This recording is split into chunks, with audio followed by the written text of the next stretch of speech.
এখন মারা যাওয়ার অর্থ হলো এই না যে উনি মারা গেছেন এখন তাড়াতাড়ি করে দৌড়ে গিয়ে ওনার কবর দেন, বিষয়টা সেটা না। উনি মারা গেছেন, শি ইজ ক্লিনিক্যালি ডেড। ওনাকে ভেন্টিলেটর দিয়ে রাখা হয়েছে, ভেন্টিলেটরটা খুলবেন মুখ থেকে আর ওনার শেষ নিঃশ্বাসটা বন্ধ হয়ে যাবে, ওনার ব্রেইনও কাজ করতেছে না। আসলের উপর বিশ্বাস আছে তো নাকি, আল্লাহর উপর বিশ্বাস আছে তো নাকি? যদি আল্লাহর উপর বিশ্বাস রাখেন তাহলে একটা কথা আপনাকে মানতে হবে যে হায়াত এবং মৌতের মালিক হলো একমাত্র আল্লাহ। হায়াত এবং মৌতের মালিক হলো একমাত্র আল্লাহ। ওনার যদি হায়াত থাকে খালেদা জিয়ার এই বাংলাদেশের মাটিতেই উনি সুস্থ হয়ে নিজের পায়ে দাঁড়াবেন। আর যদি ওনার হায়াত না রেখে থাকে, আর যদি ওনার হায়াত না থেকে থাকে তাহলে বাংলাদেশের মাটিতে উনি মারা যাবেন। কাতার সরকার বলে দিয়েছে প্লেনে টেকনিক্যাল ইস্যু আছে, প্লেন নিয়ে যাওয়া যাবে, দেবেই না প্লেন। আর হয়তো দেবেন এই কারণে, আর হয়তো খবর পাইছে কারণ কাতারের লোকজনকে যদি মিথ্যা বলানো যাবে না রে ভাই। কাতারের প্লেনের সাথে তো লোকজন আসবে, পাইলট আসবে, ওনাদের আর ক্রুমরু আছে, এদের দিয়ে তো মিথ্যা বলানো যাবে। এরা যখন এসে দেবে ভদ্রমহিলা দেখেছে মারা একটা ডেড বডিকে, এখন কাতার প্লেনে কইরা একটা ডেড বডিকে কাতার সরকার তার এয়ার অ্যাম্বুলেন্সে কইরা লন্ডনে আমেরিকা ঘুরে বোয়া, সেই দল সরকারের, সেই দেশের সরকারের তো একটা দায়বদ্ধতা বা বাণিজ্যের প্রশ্ন যে বাংলাদেশের এরা ফাতরা লোকের এটা হয় এই নিথর দেহটাকে নিয়ে পলিটিক্স করলো, কিন্তু কাতার সরকার কোন দিকে ঘুরতে গেছে হয়তো আমার কাছে মনে হচ্ছে এইটা তারা অনুমান করতে পারছে বা হয়তো জেনে গেছে। তো যার ফলে টেকনিক্যালি এইভাবে তারা বলতে পারতেছে না যে ডেড বডি নিয়ে আমরা লন্ডনে যাবো না, এইভাবে তো বলতে পারতেছে না, বলতেছে যে টেকনিক্যাল প্রবলেম।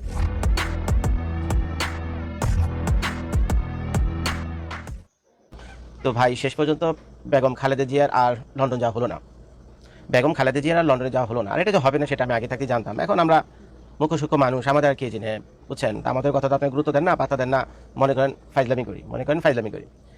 তো এই খালেদা জিয়াকে লন্ডনে যে যাওয়া হবে না সেটা তো ভাই একটু যদি সুস্থ মাথায় চিন্তা করেন তাহলে আপনি বুঝতে পারতেন। একটা জিনিস খেয়াল করেন, একটি মানুষকে ভেন্টিলেটর দিয়ে বাঁচিয়ে রাখা হয়েছে, একটা মানুষকে ভেন্টিলেটর দিয়ে বাঁচিয়ে রাখা হয়েছে, এবং এই পর্যন্ত গত এক মাসে একজন ডাক্তার, তারপরে যে কোনো একজন ডাক্তারের স্টেটমেন্টে বা ওই ওই ক্লিনিকের ভিতরে যেখানে খালেদা জিয়াকে ট্রিটমেন্ট দেওয়া হচ্ছে ক্লিনিকের ভিতরে একটা ছবি আপনারা দেখাতে পারবেন, একটা ছোট্ট একটা ভিডিও ক্লিপ দেখাতে পারবেন? ভাই উনি তো বাংলাদেশের প্রধানমন্ত্রী না, এখন আগে ছিল, উনি তো বর্তমানে বাংলাদেশের প্রধানমন্ত্রী না। এই যে তিন বাহিনীর যে প্রধান আছে ওনারা যে গেলেন এই সেটা দেখার জন্য, খালেদা জিয়াকে দেখার জন্য, একটা ছবি বাজারে দেখছেন, একটা ছবি? এমনি তো তারা তো দুনিয়ার ছবি তুলে নিয়ে ভাই গেলে। এই ডক্টর মোহাম্মদ ইউনূসের দলবল বলেন, সেনাবাহিনীর লোকজন বলেন, তারপরে বিভিন্ন পলিটিশিয়ান বলেন, আরো যারা আছে তারা তো বিভিন্ন জায়গায় গেলে মানে ছবি, ভিডিও ক্লিপস, মানে রিলসের শর্টস, টিকটকের অভাব থাকে না।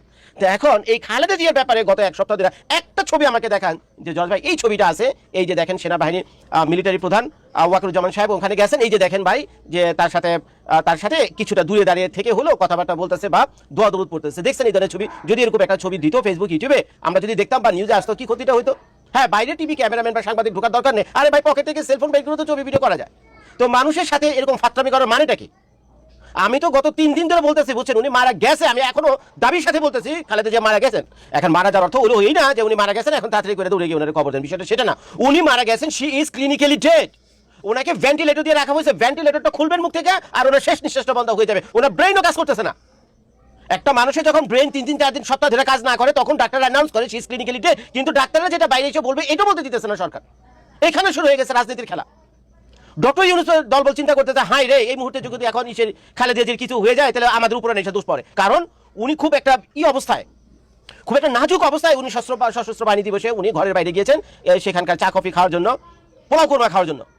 দেখছেন তো সশস্ত্র বাহিনী দিবসে ওই বেগম খালেদা জিয়া সেখানে গিয়েছিলেন, অনেক মানুষ তার আশেপাশে ছিল, বহু মানুষ তার সাথে ওই হ্যান্ডশেক ট্যান্ডশেক করে ছবি টবি তুলছে। আরে এই ভদ্র মহিলার হলো লিভার ক্যান্সার, এই ভদ্র মহিলার ফুসফুস কাজ করতেছে না ঠিক মতো।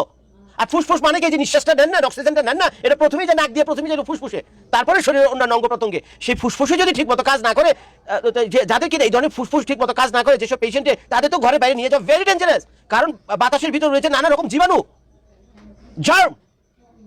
তো এই খালেদা জিয়া তো মেডিকেল বোর্ড আগে ছিল, তার ডক্টরসরা ছিল, তো ডক্টরসরা কি করে এটাকে অ্যাপ্রুভ করলো যে এই ভদ্র মহিলাকে এই সুরক্ষিত একটা বাড়ির ভিতরে যেখানে তার ট্রিটমেন্ট আগেও চলছিল, তাকে কি জন্য এই সশস্ত্র বাহিনী ওখানে নিয়ে যেতে হবে? কি ওখানে ছিল এমন, ওখানে কি এমন ছিল যে ওখানে যেতে হইব? গ্যাসে ওখানে ইনফেকশন হয়েছে, এখন দিয়ে দায়িত্ব কে নেবে? এখন ভদ্র মহিলা তো ঠিক মতো নিঃশ্বাস নিতে পারতেছে না, একটু করে নিঃশ্বাস নিতেছে, যেটা যথেষ্ট না তাকে বাঁচিয়ে রাখার জন্য। এখন নাকের উপর ভেন্টিলেটর বসে দিয়েছে, ভেন্টিলেটর খুলবেন উনি মারা যাবে। আর এখন আসেন হলো লন্ডনে যাওয়ার প্রসঙ্গে। লন্ডনে যে যেতে পারবো না সেটা আমি আর 2 দিন আগে ভাবছিলাম। আপনারা তো একেবারে আলহামদুলিল্লাহ খুশি মানে বন্ধ হয়ে দিয়েছিলেন যে খালেদা জিয়া লন্ডনে যাচ্ছে চিকিৎসার জন্য, এবার মনে খালেদা জিয়া লাভ দিয়ে দাঁড়িয়ে যাবো, এবার মনে খালেদা জিয়া লাভ দিয়ে যাবো। ভাই আল্লাহ রসুলের উপর আল্লাহ রসুলের উপর বিশ্বাস আছে তো নাকি, আল্লাহর উপর বিশ্বাস আছে তো নাকি? যদি আল্লাহর উপর বিশ্বাস রাখেন তাহলে একটা কথা আপনাকে মানতে হবে যে হায়াত এবং মৌতের মালিক হলো একমাত্র আল্লাহ। হায়াত এবং মৌতের মালিক হলো একমাত্র আল্লাহ। উনার যদি হায়াত থাকে খালেদা জিয়ার এই বাংলাদেশের মাটিতেই উনি সুস্থ হয়ে নিজের পায়ে দাঁড়াবেন। আর যদি উনার হায়াত না রেখে থাকে আর যদি ওনার হায়াত না থেকে থাকে তাহলে বাংলাদেশের মাটিতে উনি মারা যাবে। আমারও বাপ মা মারা গেছে, আপনাদেরও অনেকের বাপ মা মারা গেছে, মানুষ সারা জীবন বেঁচে থাকে না, কিন্তু খালেদা জিয়াকে নিয়ে যে ধরনের রাজনীতি হইতেছে বুঝছেন, সেটা দেখে কষ্টই লাগে, বুঝছেন, কষ্টই লাগে। এইটা তো গেল এখন ওই ইসের ব্যাপারটা, ডক্টর মোহাম্মদ ইউনূসের ব্যাপারটা, সে যাতে দায়িত্ব এড়াইতে পারে বা কি করা যায় না করা যায়, নানান চিন্তা ভাবনা তারা রয়েছে যে ভদ্র মহিলা যদি এখন মরে যায়, এখন এই ভদ্র মহিলা যদি মরে যায় তাহলে কেমনি কি তাদের উপর দোষ আসে। তারপর আবার নানানভাবে প্লাস মাইনাস করে মিলিতেছে যে খালেদা জিয়ার মৃত্যুকে তারা তাদের মতো করে কিভাবে ব্যবহার করতে পারে, বুঝছেন। শুনতে খারাপ লাগলো, কথা সত্যি। ওদিকে আবার বিএনপি শালায়, মানে মুখটা খারাপ হয় বিএনপি দলটার ভিতরে। এমন কোনো নেতা ফেতা আমি এমন কোনো কেউকে দেখলাম না যে কিনা মানে একটা মানে জোর দাবি জানায়, বুঝছেন। তার দলের নেতা কর্মী লক্ষ লক্ষ কোটি কোটি নেতা কর্মী, তো তাদেরও তো অধিকার আছে এই খালেদা জিয়ার সর্বশেষ খবর জানা। তো তাদের মধ্য থেকে কারো দেখলাম না, এটা তো এখন সরকারি নিয়ন্ত্রণে রয়েছে, যেহেতু এসএসএফ দিয়ে চারদিকে ঘিরে ফেলা হচ্ছে, এখন তো আওয়ামী লীগের নেতা কর্মীরা তাদের কাছে যেতে পারে না। অন্তত তাদের পক্ষ থেকে তো একটু প্রতিবাদ করা উচিত ছিল যে সর্বশেষ খবর আমরা লাইভ দেখতে চাই, কি হয়েছে আসলে। একজন ডাক্তার, যে ডাক্তার তার সাথে ছিল, তাকে বের করে আমাদের তার সাথে আমাদের কথা বলার, অথবা ডাক্তারের পকেটে তো একটা সেলফোন আছে নাকি, সেলফোন তো সাথে থাকি, সেলফোন তো কোনো দোষ করেনি। দূর থেকে একটু ছবি টবি ভিডিও টিডিও করে পাবলিকে দেখলে তো যে চারদিকে যে গুজব ছড়াইতেছে উনি মরে গেছে বেঁচে আছে, মরে গেছে বেঁচে আছে, কাহিনী তো শেষ হয়ে যায়, কিন্তু কেউ করে না। আমি তো ভাই বললাম, আবারও বলতেছি, দাবির সাথে বলতেছি উনি মারা গেছে আর কয়েকদিন আগেই, কেউ কোনো কথা বলেন। এখন বিএনপি একেবারে মানে যে হিসাব কিতাব শুরু করেছে বিএনপি, এখন খালেদা যদি মরে যায় বা মরে গেছে তো তাকে নিয়ে কেমনি ব্যবহার করবো, খালেদা যে এই নিথর দেহটাকে নিয়ে কিভাবে পলিটিক্স করা যায়, কিভাবে ভোটের রাজনীতি করা যায়, কিভাবে পার্লামেন্টে মেজরিটি পাওয়া যায়, কোন কোন অঞ্চলে কাকে কাকে তারাই দিবে, নমিনেশন দেবে, কেমনে তারা তাড়াতাড়ি নির্বাচন করে মেজরিটি পাইয়া ওই তারেক রহমানকে বাংলাদেশে আনবে, সেই বাচ্চারা প্রধানমন্ত্রী হবে, বুঝছেন। তো এইসব হিসাব নিকাশে ব্যস্ত। এখন তো তাদের কাছে খালেদা জিয়ার কোনো গুরুত্ব নাই। এখন তাদের খালেদা জিয়ার চাইতে, মরা খালেদা জিয়া চাইতে তার লাশটা বা তার নিথর দেহটা হয়ে গেছে তাদের কাছে একটা ইম্পর্টেন্ট ব্যাপার। এই হিসাব কিতাব এখন চলতেছে। যা বললাম ভাই, কথাগুলো শুনতে খারাপ লাগলো, এটাই সত্যি।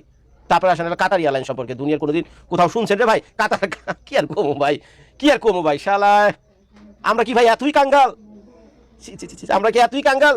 কিছুক্ষণ আগে নিউজ দেখলাম দুদকের যে মহাপরিচালক আতিক সাহেব নাকি সাহেব, তার বোন নামে বলে 300 কোটি 400 কোটি টাকা, কত শত শত কোটি টাকা, 2-4 কোটি টাকা না, বুঝছেন, শত কোটি টাকা ফ্ল্যাট প্লট কিনে বলে ঢাকা শহর অর্ধেক ঘুরে ফেলাইছে। বাংলাদেশের দুর্নীতি দমন মহাপরিচালক নাতিক নাকি জানি না, নিজে কিছুক্ষণ আগে আমি দেখলাম। তো বাংলাদেশের মানুষের কাছে এত টাকা, আর উনি তো একজন নাকর সরকারের একজন কর্মচারী আতিক সাহেব দুর্নীতি দমন কমিশনে। তো তার কাছে যদি শত শত কোটি টাকা থাকে, তো ভাই আপনারা তো দেশ চালাইছেন গত 3 বার, বিএনপির কাছে কি পয়সা নাই? আর তাছাড়া ওই যে বিএনপি তো এখন বর্তমানে শুনছে আওয়ামী লীগের ফেলে যাওয়া ব্যবসা বাণিজ্য সামলাইতেছে, ওই যে সালামের কথা বলতেছে, বুঝছেন, শুনতেছি তো সালাউদ্দিন সাহেব সালামের ফেলে যাওয়া সম্পত্তি এখন উনি রক্ষণাবেক্ষণের দায়িত্বে রয়েছেন।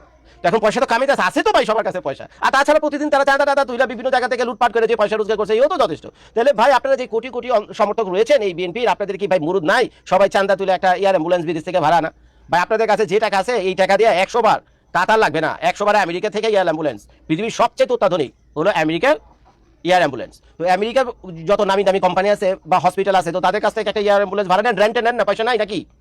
এখানে তার 100-200 কোটি টাকা লাগবে না, আপনাদের কাছে তো ভাই হাজার হাজার কোটি টাকা। জানেন একটা শব্দ শুনছেন কারো মুখে কেউ ব্যাপারে কোনো কথা বলেন? উত্তর হইল না। এয়ার অ্যাম্বুলেন্সের কি অভাব পড়ছে বাংলাদেশে নাই, ঠিক আছে, থাইল্যান্ডে নাই, সিঙ্গাপুরের নাই, ইংল্যান্ডের নাই, সৌদি আরবের নাই, ইউনাইটেড আরব আমিরাতের নাই, আমেরিকার নাই, কোন দেশের নাই বলেন? আরে ভাই পার্শ্ববর্তী দেশ ভারত আছে, বুঝলাম ভারতের সাথে আপনাদের লাগালাগি আছে, ভারতের হেল্প আপনারা নেবেন না, তো যান। পাকিস্তানের এয়ার অ্যাম্বুলেন্স নাই, এ আমি জানি না অবশ্য আজকে এটা, বুঝছেন।